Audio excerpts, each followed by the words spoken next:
Good morning all of you. आज हमारा जो है पहला चैप्टर मैंने पिछले वीडियो में पढ़ा चुके हैं।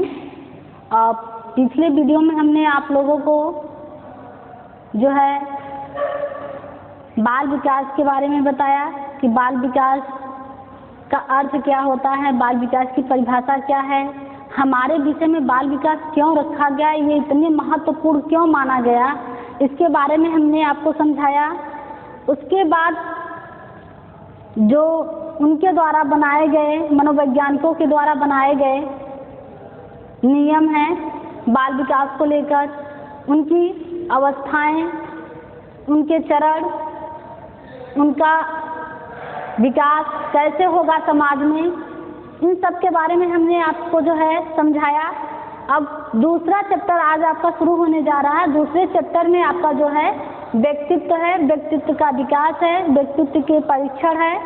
लेकिन आज हम सिर्फ व्यक्तित्व के विकास के बारे में बात करेंगे कि व्यक्तित्व है क्या, ये व्यक्तित्व शब्द आया कहाँ से, व्यक्तित्व का विकास कैसे हुआ समाज में, कैसे हो रहा है और कैसे हो पाएगा भविष्य में, इस पर आज हम चर्चा करेंगे आपसे। और ध्यानपूर्वक आप लोग जो है व्यक्तित्व के बारे में पढ़िए और समझिए। जैसा कि आप लोग देखते हैं कि व्यक्तित्व शब्द ये साधारण बातचीत में हम लोग जो है प्रयोग करते हैं। इसको बातचीत के माध्यम में जब हम लगातार किसी के साथ बैठे होते हैं, साथ में रहते हैं, तो उनके साथ में बैठे हुए हम इस पर चर्चाएं हमेशा करते हैं कि व्यक्तित्व, दूसरे व्यक्ति के बारे में हम बात करते हैं कि उसकी व्यक्तित्वता क्या है, उसकी पहचान क्या है। ये सारी चीज़ें हम किसी न किसी साधारण बातों में करते हैं। जैसा कि हम देखते हैं कि बातचीत करने का जो ढंग है, उनके गुणों का, उनके व्यवहारी रूपी पहचान का हम विशेष तौर पर उस पर बात करते हैं कि आखिर उसकी व्यक्तित्व है क्या, उसमें ये चीज़ें आई कहाँ से। जैसे कि हमने व्यक्तित्व के अन्य महत्वपूर्ण पहलुओं पर बात करेंगे। सबसे पहले हम ये बात करेंगे कि व्यक्तित्व का विकास, व्यक्तित्व का अर्थ, मीनिंग ऑफ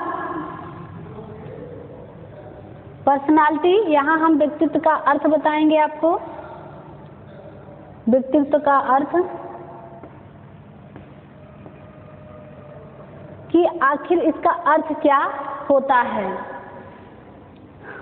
तो व्यक्तित्व का विकास, personality of development, personality of development, व्यक्तित्व का विकास, उसके बारे में हम उसका अर्थ जानेंगे कि आखिर इसका अर्थ क्या होता है, कि इसके विकास के बारे में, इसका विकास कहाँ से शुरू होता है और निरंतर और लगातार चलता रहता है।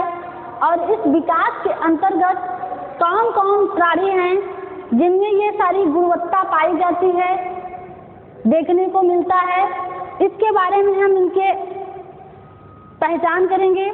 तो हम सबसे पहले ये जान लेते हैं, जैसे कि सामान्य अर्थों में व्यक्तित्व, सामान्य अर्थों में व्यक्तित्व से तात्पर्य शारीरिक गठन, रंग रूप, बातचीत के ढंग तथा कार्य व्यवहार जैसे विभिन्न गुणों के संयोजन से लगाया जाता है। जैसे कि कोई व्यक्ति, आप सामान्य व्यक्ति को आप ले लीजिए, उसके अर्थ में हम ये देखते हैं कि उसका तात्पर्य क्या है। तो उसका तात्पर्य ये है, बाह्य गुणों से है, उसके बाह्य गुणों से होता है। उसकी शारीरिक गठन मतलब उसके शारीरिक रचना, उसके शरीर की बनावट कैसी है, उसको हम लेते हैं। साथ साथ उसके रंग रूप देखते हैं कि ये व्यक्ति किस रंग का है, गोरा है, काला है, ये भी चीज़ें हम देखते हैं।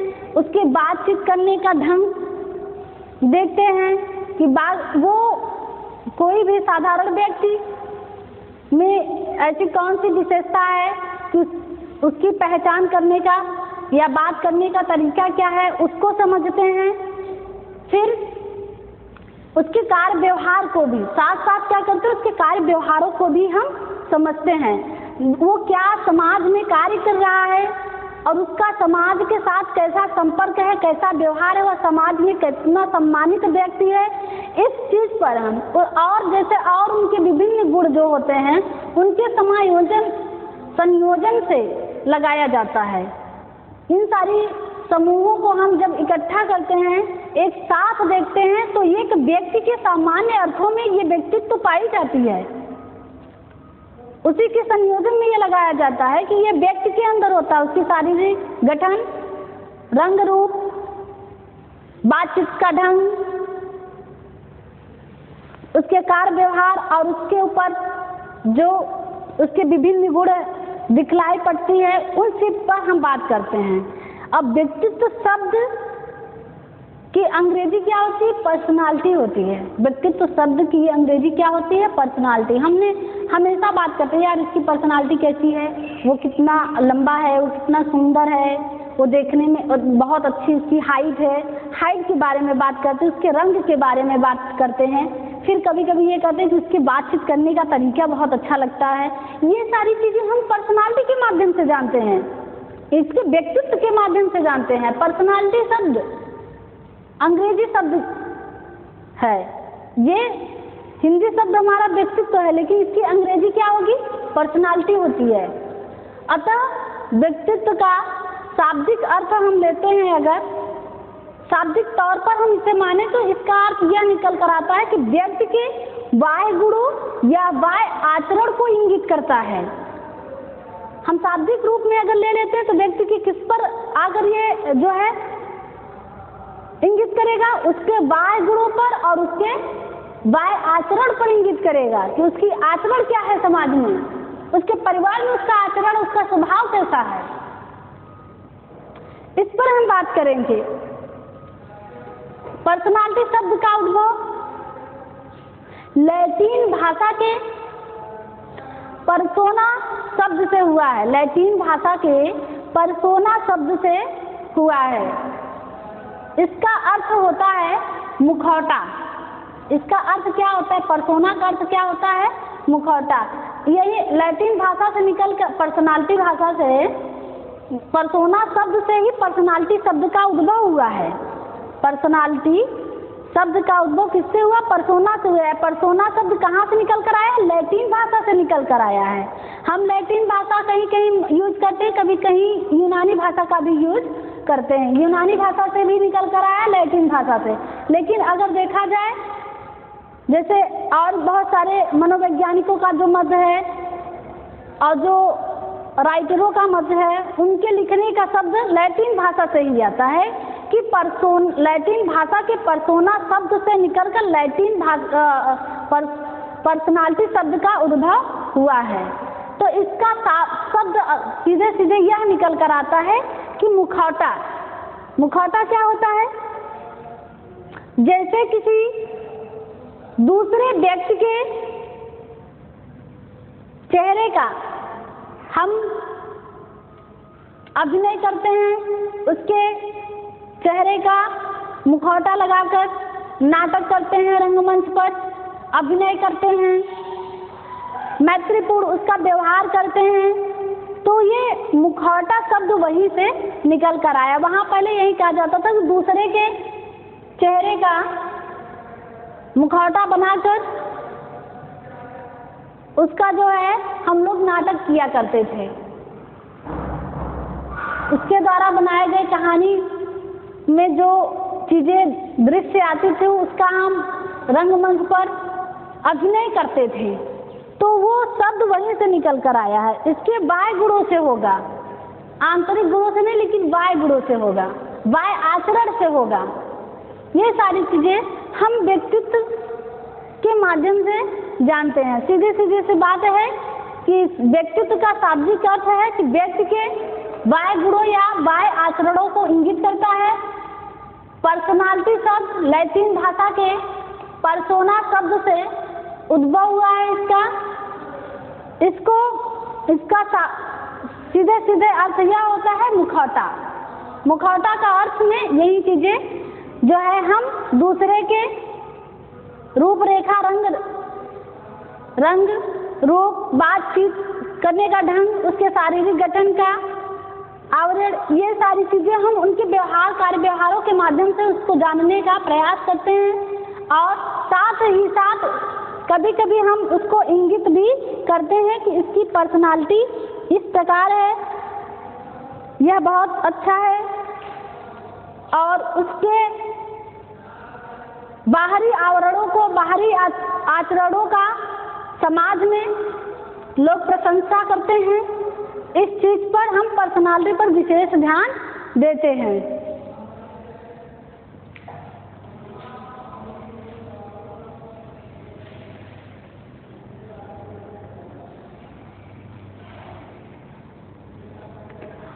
और उसमें अगर हम देखें तो व्यक्तित्व जो शब्द है यह बहुत जटिल और अत्यंत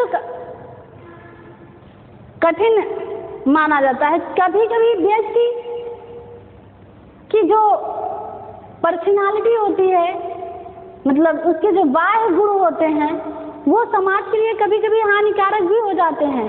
तो इसी बात पर मनोवैज्ञानिकों ने अलग अलग जो है अपने शब्दों में विभिन्न प्रकार से उस व्यक्तित्व का परिभाषा दिया है। अब हम परिभाषा के बारे में बात करेंगे।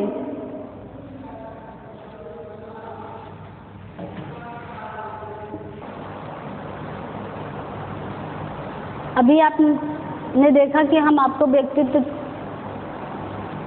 का विकास, उसके बारे में, उसके अर्थ को समझाया कि व्यक्तित्व शब्द किस शब्द से निकल कर आया है।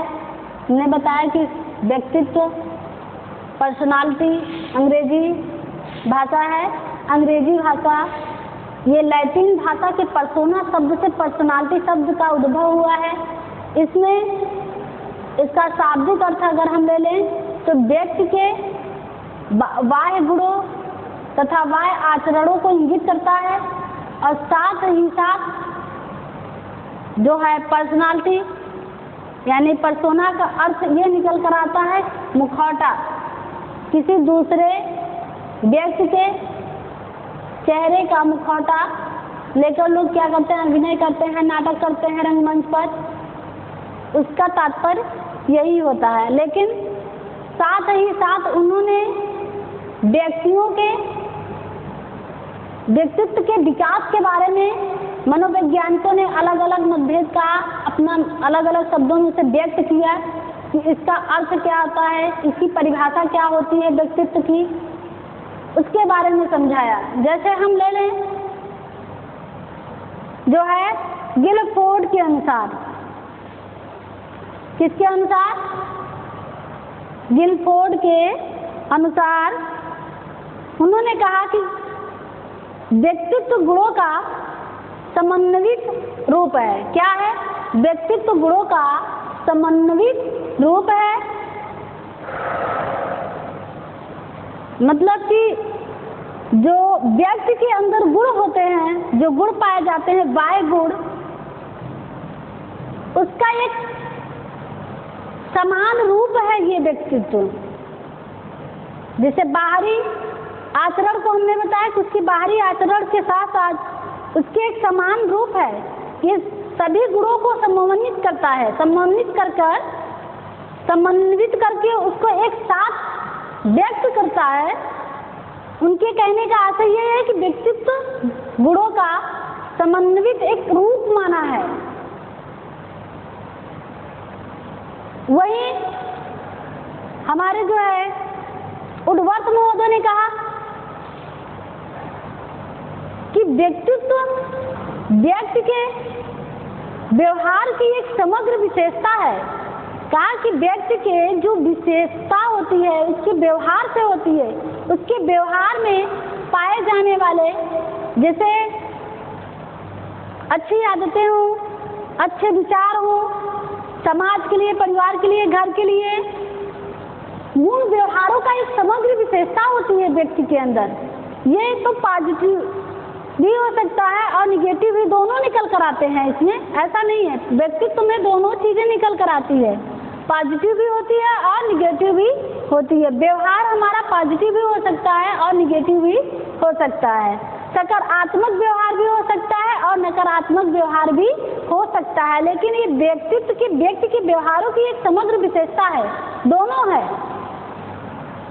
दोनों होंगे, निगेटिव भी होगा, पॉजिटिव भी होगा, सकारात्मक भी होगा और नकारात्मक व्यवहार भी होगा, दोनों तरीके से होंगे।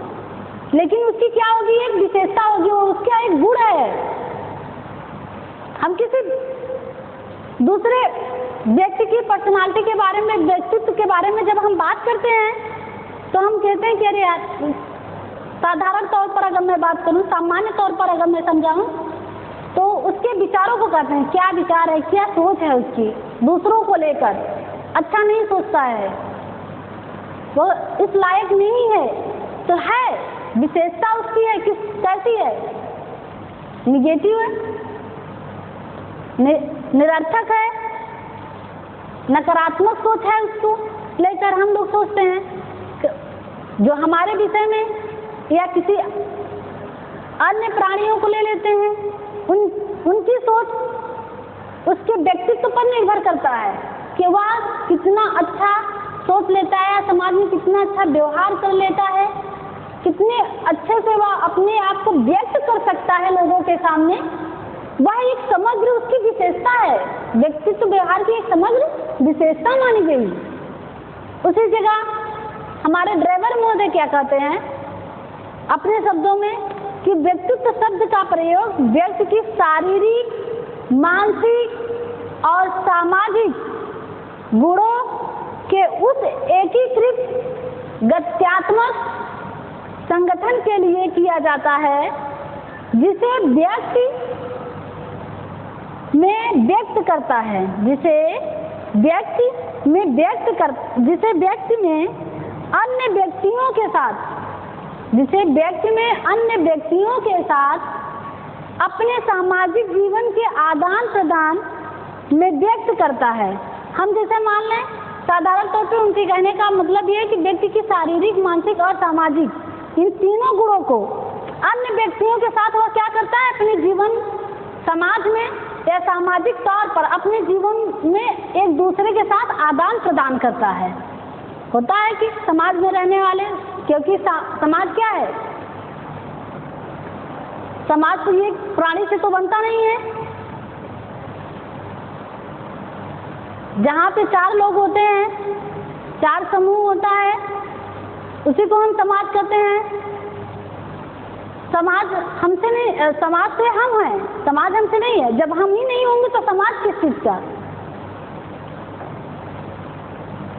व्यक्ति की सामाजिक संबंधों का जाल है ये। जहाँ मानव है वहीं पर समाज है, जहाँ मानव नहीं है वहाँ समाज ही नहीं है। हम ही यहाँ से समाज बना है। तो उन्हीं चीजों को उन्होंने कहा ड्राइवर महोदय ने कि शारीरिक, मानसिक और सामाजिक गुणों को एक साथ गत्यात्मक संगठन करके व्यक्ति अपने सामाजिक जीवन को एक दूसरे के साथ क्या करता है, आदान प्रदान करता है। ये हमारी व्यक्तित्व है, ये हमारी पर्सनालिटी है। लेकिन साथ ही साथ एक और हमारे महोदय हैं आलपोर्ट, उन्होंने भी व्यक्तित्व की परिभाषा को व्यक्त किया है अपने शब्दों में। उन्होंने कहा कि व्यक्तित्व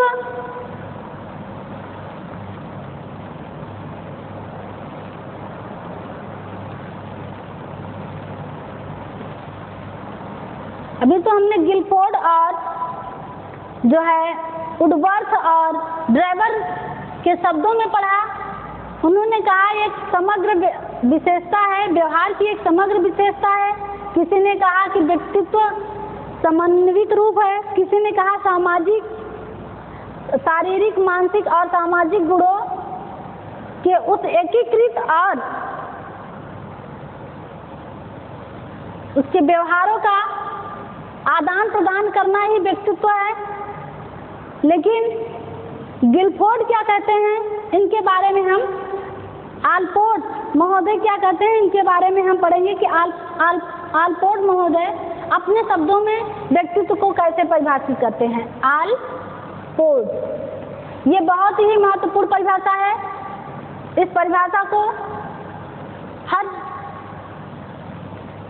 चाहे सीटेट का पेपर हो चाहे टेट का पेपर हो, इस व्यक्तित्व से आने वाले क्वेश्चन में आलपोर्ट की परिभाषाओं को जरूर दिया जाता है। पूछा जाता है कि आलपोर्ट ने जब व्यक्तित्व के बारे में अपने शब्दों को व्यक्त किया था तो उन्होंने किस चीज को 1937 के बाद 1961 में शब्दों को उन्होंने चेंज किया था, कुछ शब्दों को चेंज किया था, इसीलिए इनकी परिभाषा बहुत महत्वपूर्ण होती है। तो उन्होंने क्या कहा, व्यक्तित्व व्यक्ति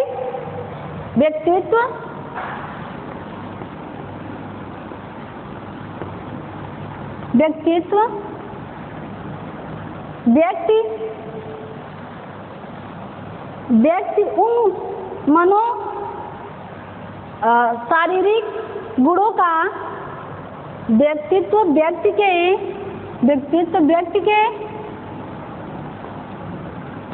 के उन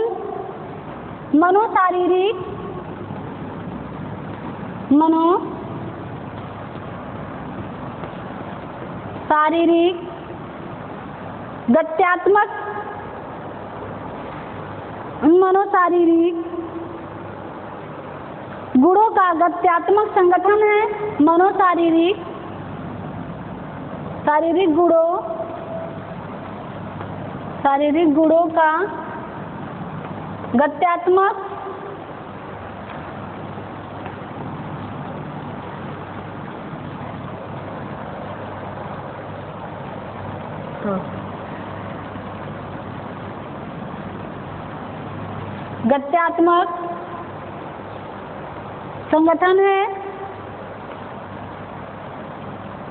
गत्यात्मक संगठन है। कहा कि व्यक्तित्व व्यक्ति के उन मनोशारीरिक गुणों का गत्यात्मक संगठन है जो वातावरण के साथ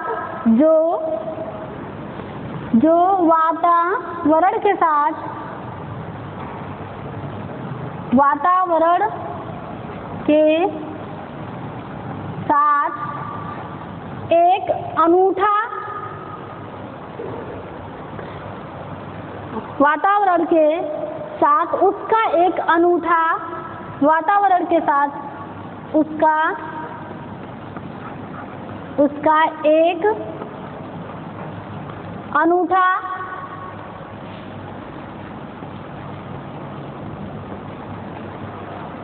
अनूठा व्यवहार या अनूठा समायोजन स्थापित करता है। अनूठा समायोजन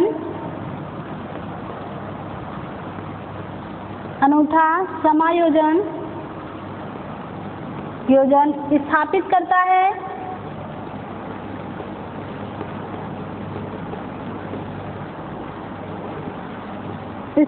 करता है।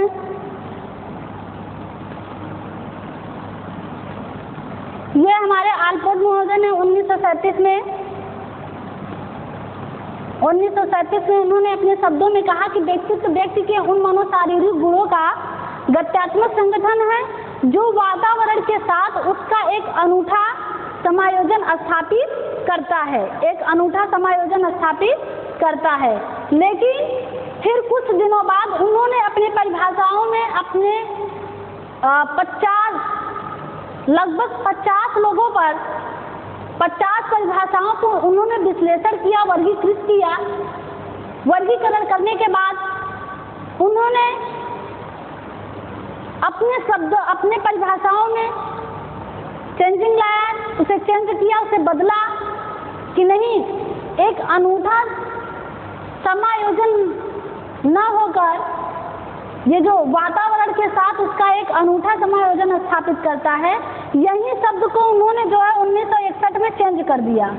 1961 में इस शब्द को चेंज कर दिया। उन्होंने चेंज किया।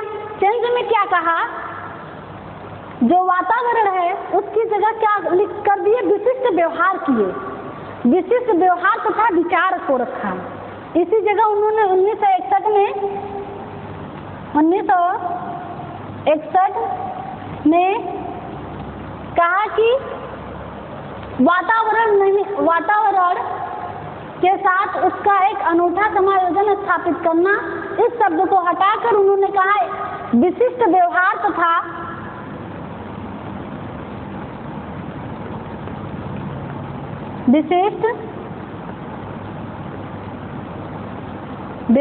तथा विचार।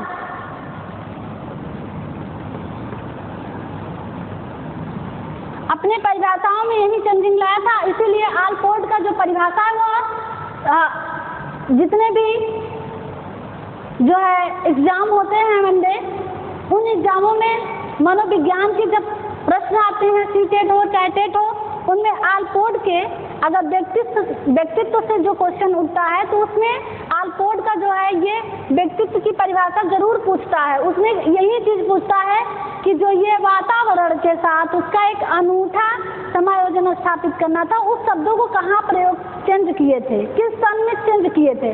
तो उन्होंने 1961 में चेंज किया और उस शब्द में उन्होंने ये प्रयोग लाया कि विशिष्ट व्यवहार तथा विचार को रखा, कि विशिष्ट व्यवहार और विचार यही शब्दों से होता है। आगे उन्होंने क्या कहा अपने शब्दों में,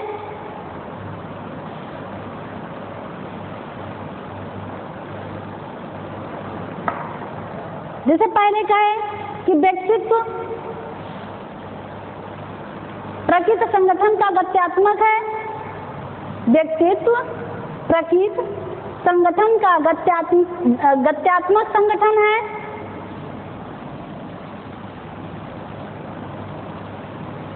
पहले कहा व्यक्तित्व व्यक्तित्व की प्रकृति गत्यात्मक संगठन है। पहला शब्द कहा व्यक्तित्व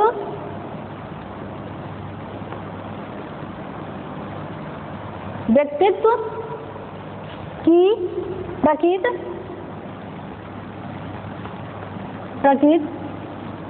गत्यात्मक संगठन है।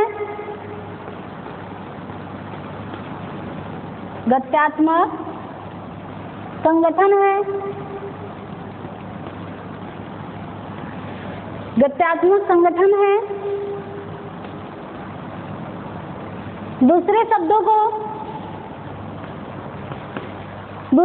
को कहते हैं व्यक्तित्व में मनो तथा शारीरिक दोनों ही प्रकार के गुण समाहित होते हैं। व्यक्तित्व में मनो तथा शारीरिक, व्यक्तित्व में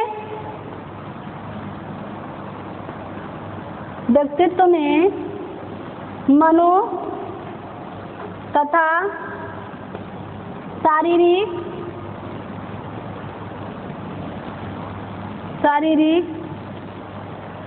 दोनों रूप, व्यक्तित्व में मनो तथा शारीरिक दोनों रूप में समाहित हैं, दोनों गुणों में समाहित है। व्यक्तित्व में मनो तथा शारीरिक दोनों गुण समाहित है।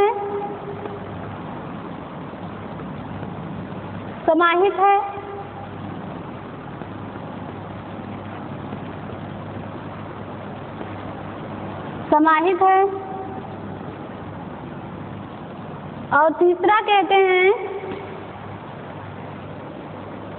व्यक्तित्व वातावरण के साथ समायोजन से अभिलक्षित होता है। व्यक्तित्व वातावरण के साथ समायोजन में अभिलक्षित होता है। व्यक्तित्व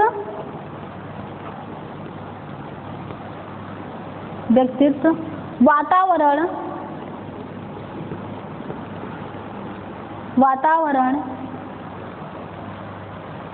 व्यक्तित्व वातावरण के साथ समायोजन, वातावरण के साथ समायोजन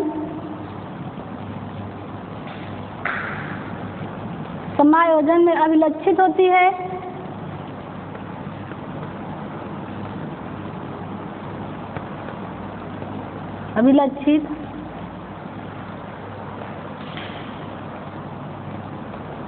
अभिलक्षित होती है। जब उन्होंने अपने शब्दों को कहा, अपने शब्दों में, अपने परिभाषाओं में चेंजिंग किया, चेंज करने से पहले कहा कि व्यक्तित्व की प्रकृति क्या होती है? गत्यात्मक संगठन होता है। व्यक्तित्व में मनो और शारीरिक दोनों गुण पाए जाते हैं।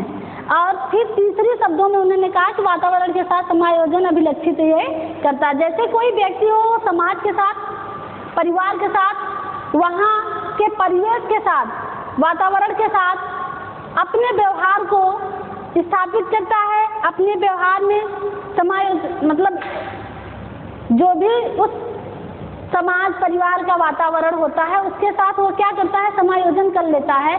अपने व्यवहारों को वो उसके साथ क्या कर लेता है? अभिलक्षित कर लेता है।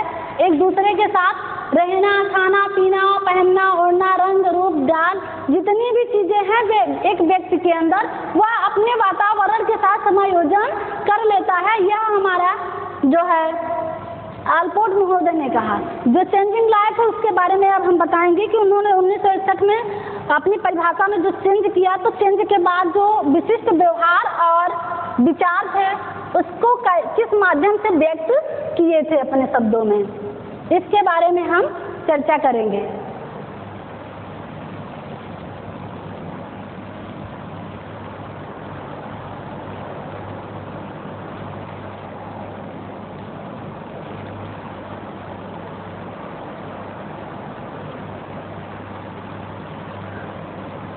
व्यक्तित्व केवल वातावरण के साथ, व्यक्तित्व केवल वातावरण के साथ व्यक्ति के समायोजन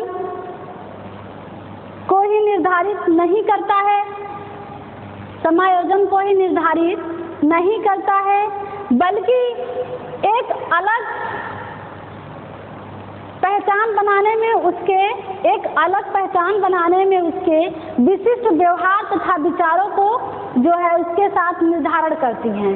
उनके कहने का मतलब है कि व्यक्ति केवल वातावरण का ही समायोजन नहीं करती है, उसके विशिष्ट व्यवहार और विचारों को भी वह निर्धारण करती है, जिसके माध्यम से वह अपने व्यक्तित्व को व्यक्त कर सकता है। इस बारे में आलपोर्ट महोदय ने 1961 में जो है अपनी परिभाषा में संशोधन किया था। ठीक, अब आगे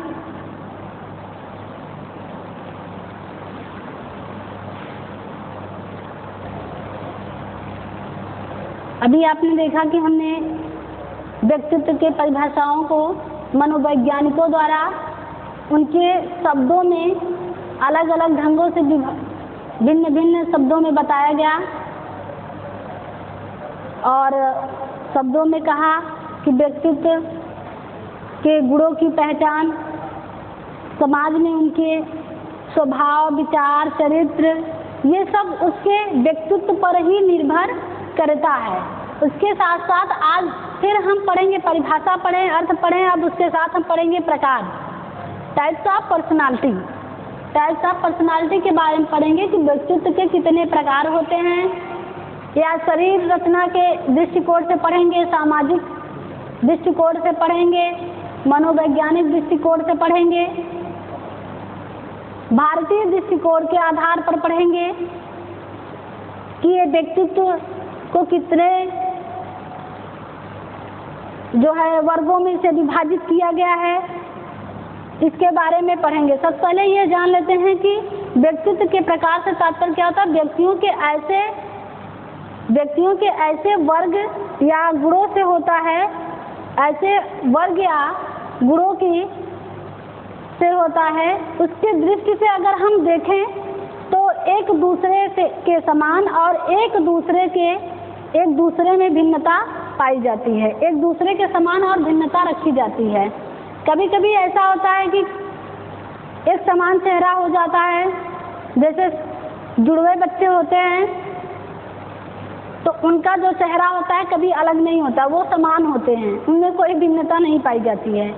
कभी कभी घर में एक दो चार बच्चे हैं, माता पिता के चारों बच्चों में चारों की भाषा जो होती, जो आवाज़ होती है एक साथ मिलती है,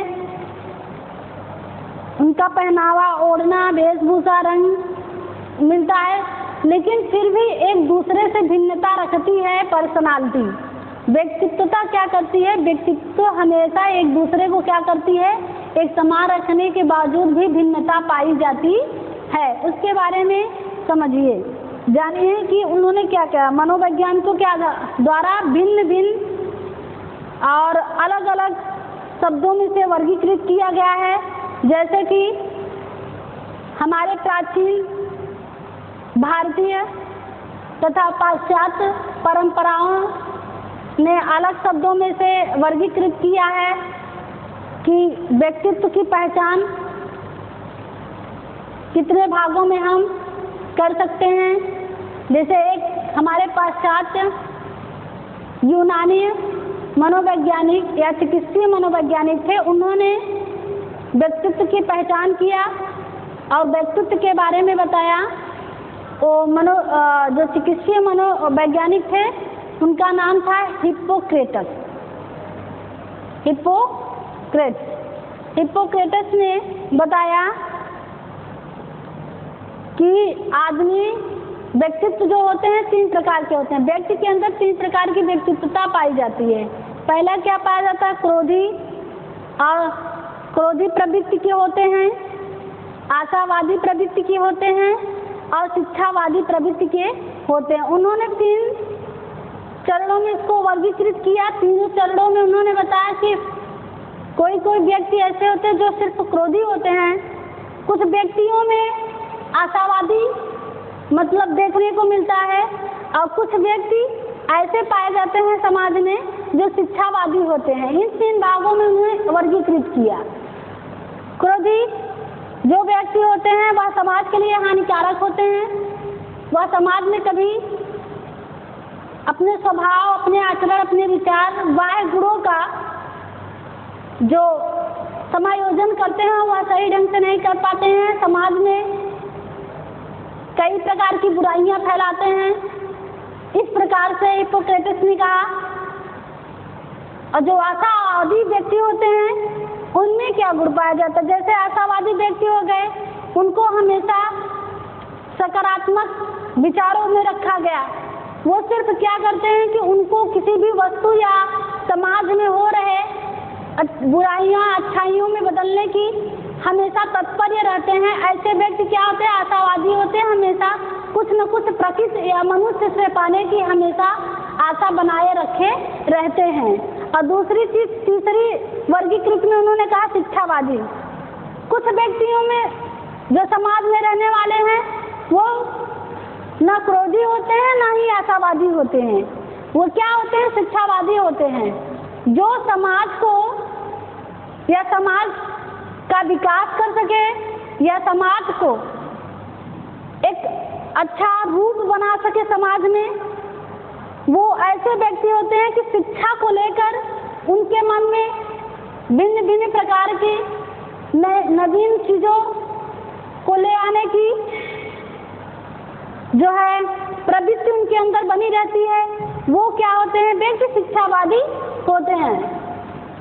उसके बाद वही हम प्राचीन भारतीय में देखते हैं, सांख्य दर्शन में प्राचीन भारतीयों में या भारत में जो भी चीजें हैं, हमारे जितने भी धार्मिक जो है किताबें हैं या धर्म के अनुसार जो भी चीजें लोग अलग अलग अपना विचार प्रस्तुत करते हैं, उनके माध्यम से भी उन्होंने 3 भागों में वर्गीकृत किया है। व्यक्तित्व को 3 भागों में उन्होंने भी वर्गीकृत किया। जैसे सांख्य दर्शन में हमको देखने को क्या मिलता है? सांख्य दर्शन में व्यक्ति को 3 भागों में बांटा गया। पहले जो है सतोगुणी, दूसरा रजोगुणी, फिर तीसरा तमोगुणी। इन तीनों भागों में व्यक्तित्व को बांटा गया है।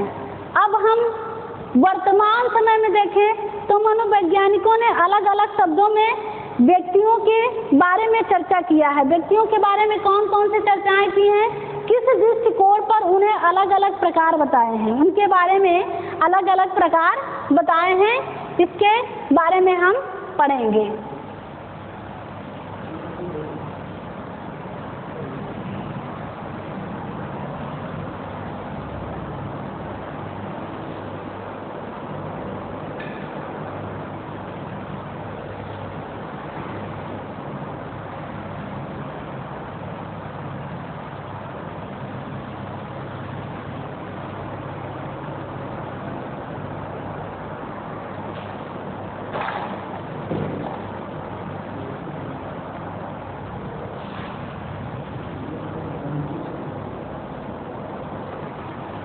हम पढ़ेंगे, जैसे हमने पढ़ा सतोगुणी, रजोगुणी, तमोगुणी, सांख्य दर्शन ने वर्गीकृत किया था व्यक्तित्व के बारे में।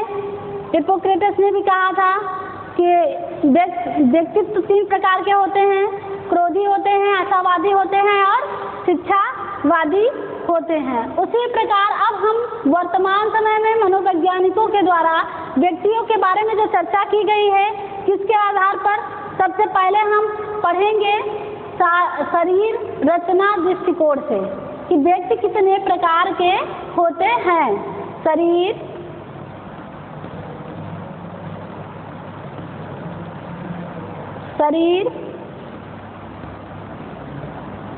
रचना दृष्टि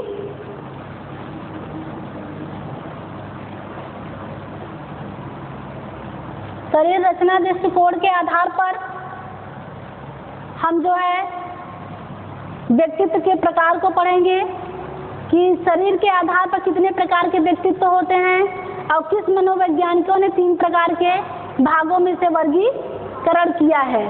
तो हम सबसे पहले देखते हैं क्रेचमर के आधार पर। क्रेचमर ने 1925 में व्यक्तित्व के 3 प्रकार बताए हैं। 1925 में क्रेचमर ने 1925 में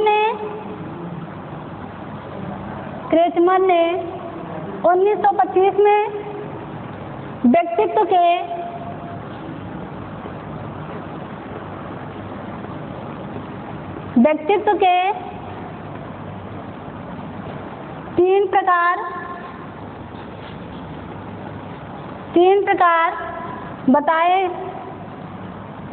3 प्रकार बताए हैं।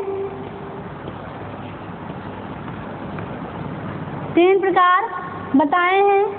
तो क्रेचमर 1925 में व्यक्तित्व के 3 प्रकार बताए हैं। पहला क्या है, जो है लंबाकाय, दूसरा सुडोलकाय और तीसरा क्या है, गोलाकाय। पहला क्या है,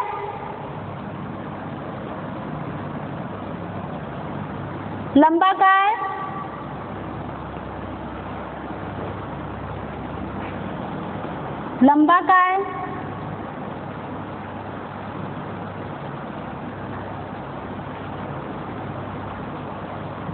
दूसरा है सुडोलकाय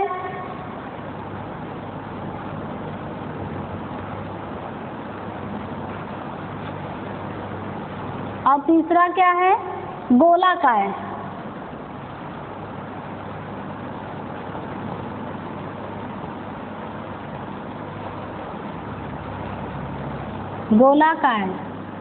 लंबाकाय, सुडोलकाय और जो है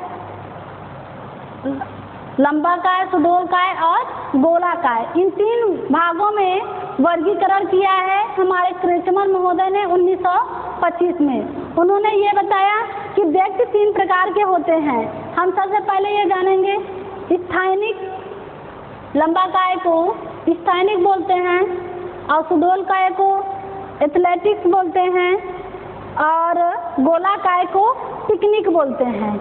इसको स्थानिक बोलेंगे, एथलेटिक्स बोलेंगे और इसको पिकनिक बोलेंगे।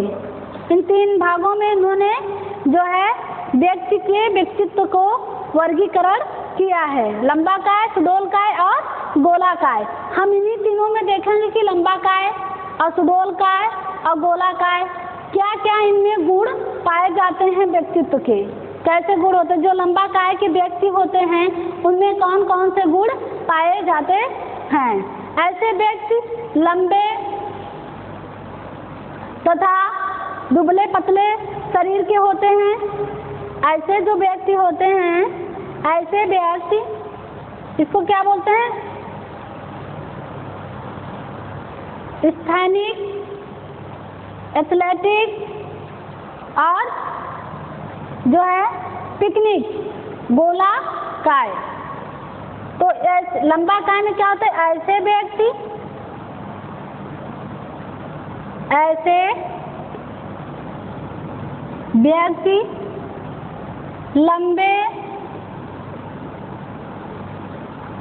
लंबे तथा शरीर से दुबले पतले, शरीर से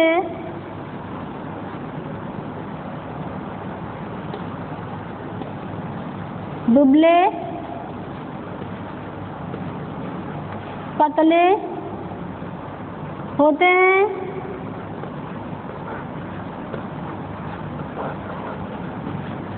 ऐसे व्यक्ति लंबे तथा शरीर से दुबले पतले होते हैं।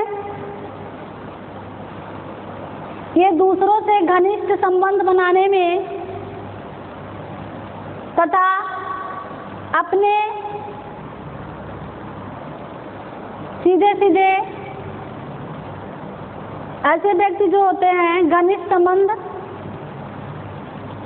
बनाने से बचते हैं और अपनी बातों को दूसरे के माध्यम से या दूसरे व्यक्ति के माध्यम से कहते हैं। खुद कहने की इनके अंदर क्षमता नहीं होती है, नहीं कर पाते हैं, सीधे सीधे अभिव्यक्त नहीं कर पाते हैं। ऐसे व्यक्ति क्या होते हैं, संबंध बनाने में संबंध से बहुत दूर भागते हैं। संबंध बनाने में ये बचते हैं, खुद को बचाते हैं, ये कभी जल्दी संबंध किसी से बनाना नहीं चाहते हैं।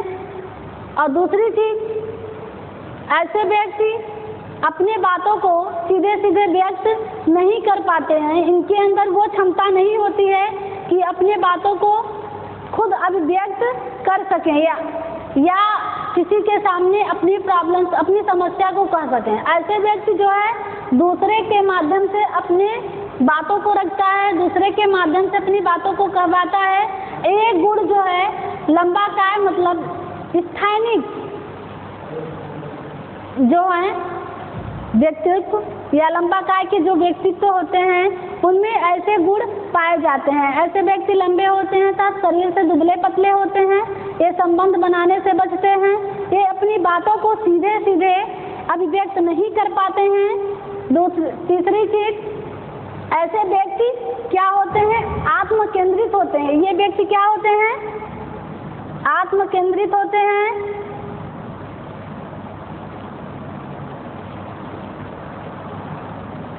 आत्म केंद्रित होते हैं, संकोची होते हैं,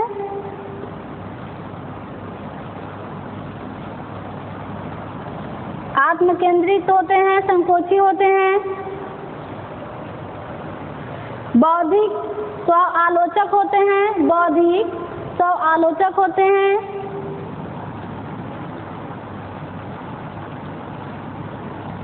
बौद्धिक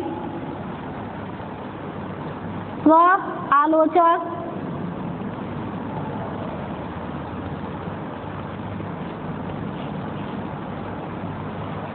स्व आलोचक होते हैं, स्व आलोचक होते हैं।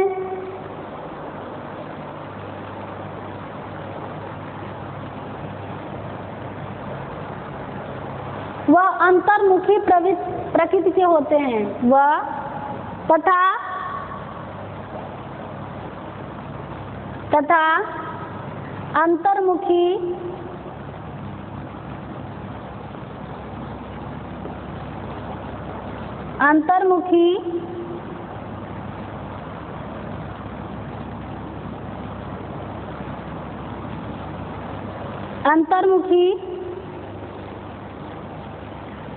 प्रकृति के होते हैं।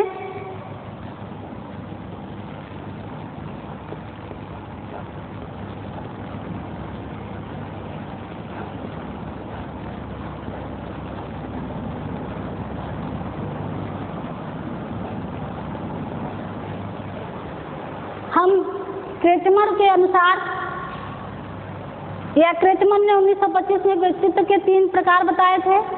3 प्रकार में सबसे पहले प्रकार की हमने बात कर रहे हैं। पहले प्रकार में उन्होंने कहा कि व्यक्तित्व जो लंबे काय के होते हैं, जो व्यक्ति लंबे काय के होते हैं उनमें कौन कौन से गुण होते हैं। ऐसे व्यक्ति लंबे तथा शरीर से दुबले पतले होते हैं। ये संबंध बनाने से बचते हैं। अपनी बातों को सीधे सीधे अभिव्यक्त करने की क्षमता नहीं होती है इनके अंदर। ऐसे व्यक्ति क्या होते हैं? आत्मकेंद्रित होते हैं, संकोची होते हैं, बौद्धिक होते हैं, स्व आलोचक होते हैं और साथ ही साथ अंतर्मुखी प्रकृति के ऐसे व्यक्ति होते हैं। तो ये लंबा काय के जो व्यक्ति हैं इनमें ये गुण पाए जाते हैं। कैसे गुण पाए जाते हैं? स्व आलोचक, बौद्धिक, संकोची, आत्मकेंद्रित और अंतर्मुखी होते हैं। अब हम बात करेंगे सुडोल काय की। क्रेचमर के ही अनुसार दूसरा जो व्यक्तित्व का प्रकार है वो क्या है? सुडोल काय, जिसे एथलेटिक्स बोलते हैं। क्या बोलते हैं? एथलेटिक्स।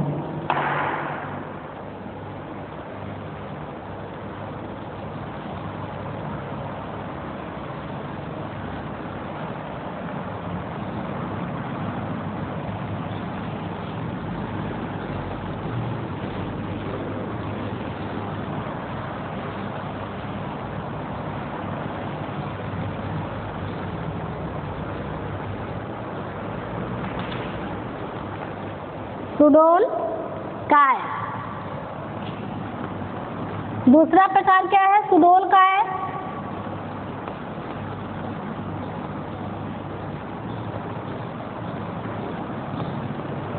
सुडोल काय के बारे में जान लेते हैं।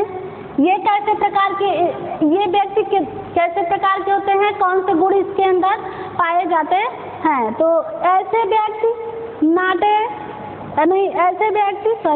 ऐसे व्यक्ति हिष्ट पुष्ट होते हैं और स्वस्थ शरीर वाले होते हैं। ये सामान्य व्यक्तित्व गुणों जैसे विनोद प्रिय होना, समाज के लिए कर्मशील होना, परिश्रमी होना, महत्वाकांक्षी, समर्पित आदि को रखने वाले व्यक्ति होते हैं। ये ऐसे व्यक्ति होते हैं, ऐसे व्यक्ति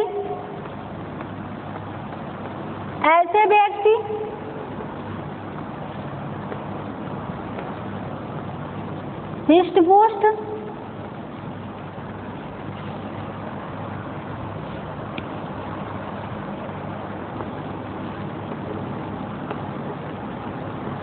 हिष्ट पुष्ट होते हैं। ऐसे व्यक्ति हिष्ट पुष्ट होते हैं तथा शरीर से स्वस्थ होते हैं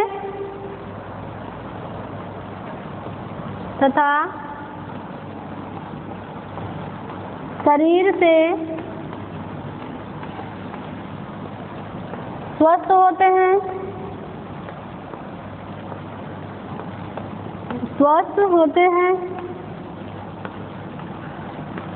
ऐसे व्यक्ति हिष्ट पुष्ट होते हैं तथा शरीर से स्वस्थ होते हैं। ये सामान्य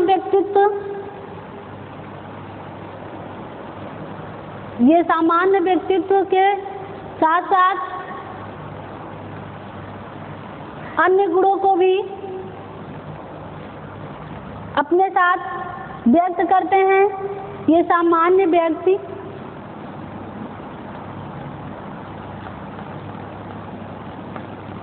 ये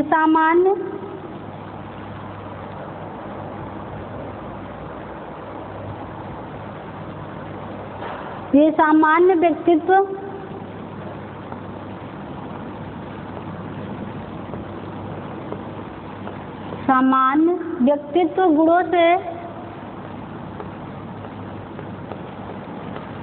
गुणों से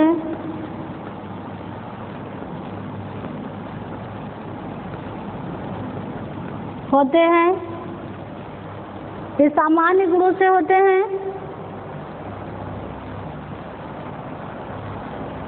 इसमें क्या क्या चीजें पाई, कौन कौन से गुण पाए जाते हैं? ये विनोद प्रियता, इनमें गुण होता है विनोद।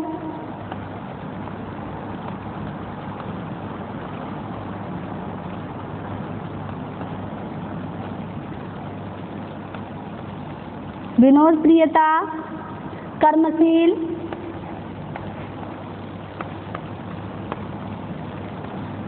परिश्रमी,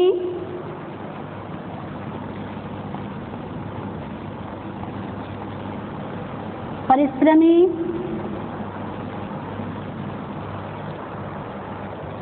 महत्वाकांक्षी,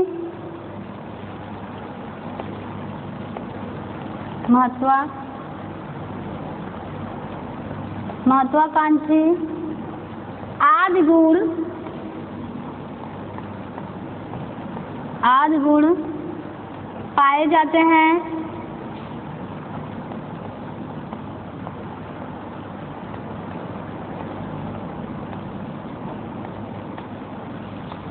देखिए सुडोल काय में जिसे एथलेटिक्स इंग्लिश में बोलते हैं, ऐसे व्यक्ति हृष्ट-पुष्ट होते हैं तथा शरीर से स्वस्थ होते हैं। ये सामान्य व्यक्तित्व गुणों से होते हैं। इन विनोद प्रियता, कर्मशील, परिश्रमी, महत्वाकांक्षी आदि गुण पाए जाते हैं। ऐसे व्यक्ति क्या होते हैं? शरीर से हृष्ट-पुष्ट होते हैं, स्वस्थ भी होते हैं, सामान्य गुण इनके अंदर होता है। जैसे समाज के लिए ये बहुत ही प्रिय होते हैं। ये विनोद प्रियता का मतलब हंसमुख होना, हंसाना, लोगों को खुश रहना, ये गुण इनके अंदर पाया जाता है। ये कर्मशील होते हैं। इनके अंदर कभी जो है किसी भी कार्य को लेकर जो उत्तेजना होती है उसको पूरा करते हैं। कर्मशील के साथ साथ परिश्रमी होते हैं। मेहनत करने में कभी पीछे नहीं हटते हैं। जो इनको मिलता है, जो ये करना चाहते हैं, चाहे वह समाज का कार्य हो, चाहे घर का कार्य हो, चाहे परिवार के प्रति हो, चाहे अपने प्रति हो, वह लगन और मेहनत से काम करते हैं। ये भी गुण पाए जाते हैं। साथ ही साथ महत्वाकांक्षी का भी इनके अंदर गुण पाया जाता है। जैसे किसी से बहुत ज़्यादा आशा रखना, ये चीज़ें इनके अंदर विशेष ही गुण पाए जाते हैं। किसके अंदर? सुडोल काय के अंदर। ये दूसरा प्रकार उन्होंने बताया था। अब हम तीसरे प्रकार की बात करेंगे, गोलाकाय। गोलाकाय के बारे में बात करेंगे।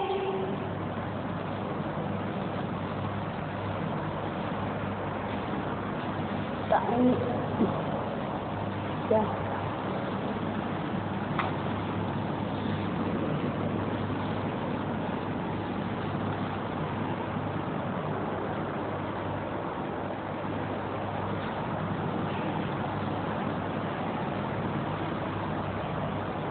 गोलाकाय के बारे में बात करेंगे।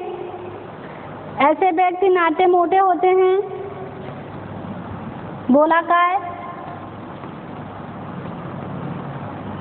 गोलाकाय से इंग्लिश में पिकनिक बोलते हैं। ऐसे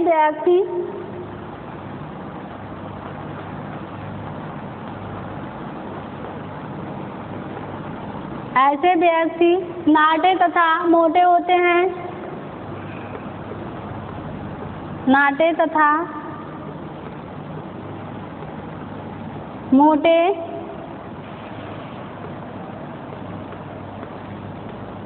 मोटे होते हैं। ऐसे व्यक्ति नाटे तथा मोटे होते हैं। ये सुख दुख और क्रियाशील, ये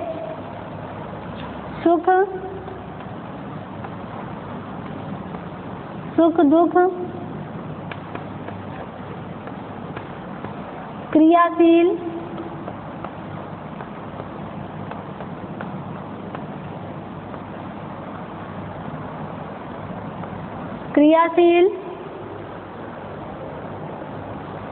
व निष्क्रिय, उत्साह व निरुत्साह, निष्क्रिय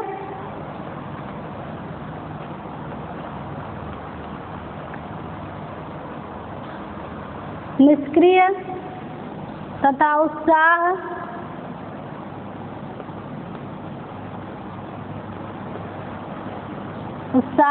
निरुत्साह,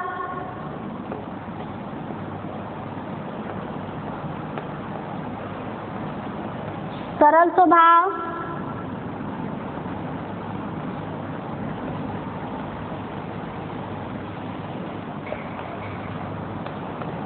स्वभाव, आदि गुण, आराम पसंद करना, मिलनसार, सरल स्वभाव, आराम पसंद करना,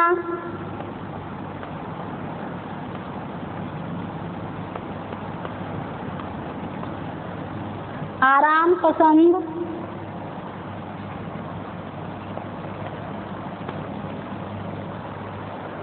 मिलना जुलना,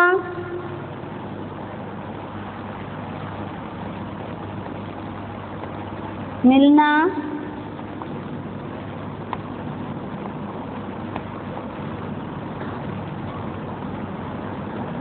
मिलना जुलना, सामाजिक,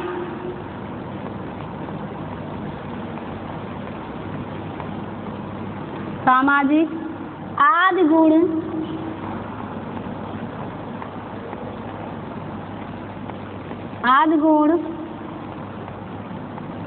पाए जाते हैं। तो हमने अभी देखा कि लंबा काय कैसे व्यक्ति होते हैं और सुडौल काय की बात कही, सुडौल काय के बारे में बताया। अब हम गोला काय के बारे में बात करेंगे। क्रेचमर ने 3 भागों में 3 प्रकारों से इसको बांटा था। पहला लंबा काय था, दूसरा सुडौल काय था और तीसरा हमारा गोला काय है।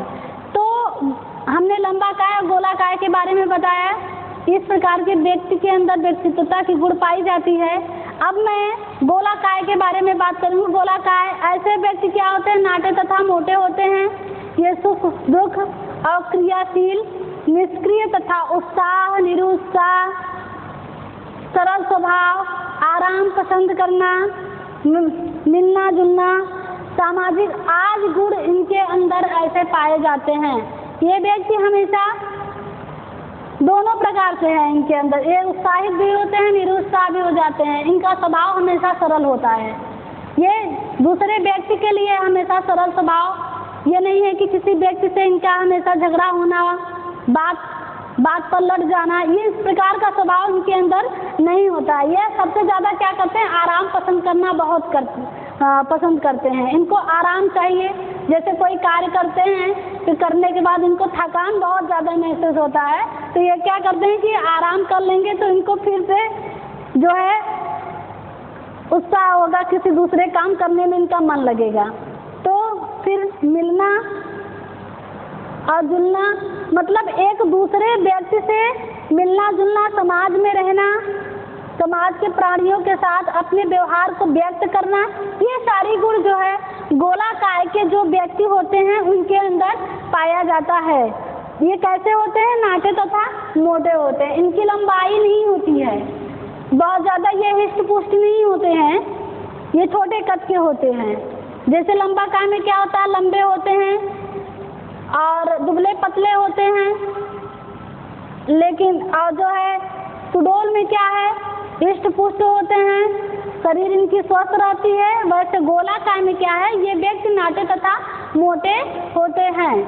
तो इनका स्वभाव आराम पसंद करना, मिलना जुलना, सामाजिक आदि गुण इनके अंदर पाए जाते हैं। ये तो क्रेचमर के अनुसार हमने बताया। तो 1925 में शरीर के आधार पर या शरीर की रचना के आधार पर उन्होंने 3 प्रकार से बताया था, लंबा काय, गोला काय और सुडौल काय। स्थैनिक, एथलेटिक और पिकनिक, 3 प्रकारों में शरीर रचना के दृष्टिकोण से 3 प्रकारों में उन्होंने वर्गीकरण किया था। अब हम सामाजिक दृष्टिकोण से पढ़ेंगे।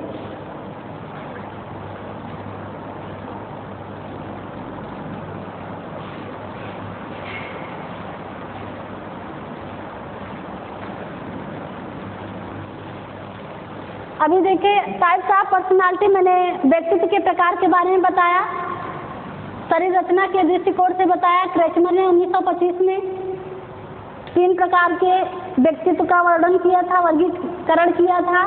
पहला था लंबा काय, दूसरा था सुडौल काय, तीसरा था गोला काय। लंबा काय को स्थैनिक बोलते हैं और सुडौल काय को जो है एथलेटिक्स बोलते हैं और गोला काय को पिकनिक बोलते हैं। जैसा कि हमने समझाया कि जो लंबा काय होते हैं वो अंतर्मुखी होते हैं, और सुडौल काय के व्यक्ति जो होते हैं इससे पुष्ट होते हैं शरीर से, ये जो है समाज के लिए अच्छे होते हैं। और जो गोलाकाय होते हैं ये भी सरल स्वभाव के होते हैं, इनका स्वभाव हमेशा समाज परिवार सबके लिए बहुत अच्छा होता है। इसी के साथ आज मेरा जो है बाल विकास में टाइप्स ऑफ पर्सनालिटी के बारे में बताया, ये शरीर रचना दृष्टिकोण से था। अब मैं आगे की जो वीडियो बनाऊंगी उसमें सामाजिक दृष्टिकोण के आधार पर मैं व्यक्तित्व के वर्गीकरणों के बारे में बात करेंगे। इसी टॉपिक पर अब मैं आपको धन्यवाद करती हूँ। जय हिंद, जय भारत।